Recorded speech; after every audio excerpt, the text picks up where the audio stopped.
Hello' guys, আপোনালোকৰ আজি ভালনে? আজিতো দেওবাৰ, সকলোৱে গম পাইছে। আজি ৰাতিপুৱা ফোন এটা আহিছে আমাৰ ঘৰত, মানে আলহী আহিব দেই। গতিকে লৰালৰিকৈ আৰু ৰেডি হৈ ভণ্টিক কৈছোঁ যে তই মাছ আনিবি বজাৰৰ পৰা।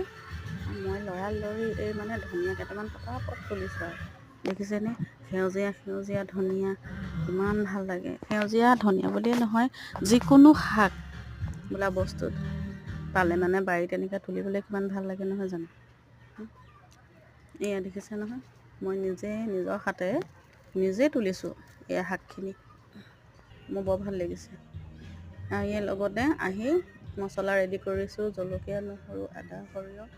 ইয়াৰ লগতে আপোনাৰ মটৰ, বিলাহী এনেকৈ ৰেডি কৰিছোঁ, মানে মাছ বনাবৰ কাৰণে। এয়া মাছখিনি ধুলোঁ, ধোৱাৰ পাছত ভালদৰে চফা কৰিছোঁ। ভালদৰে চফা কৰি চাফ চিকুণ কৰি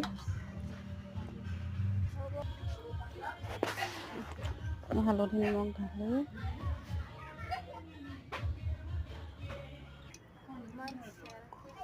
ইয়াৰ কেৰাহীখন গৰম কৰি আৰু তেল ঢালিলোঁ দেই। তেলখিনি ঢালি এই মাছ ভালদৰে ফ্ৰাই কৰি আছোঁ।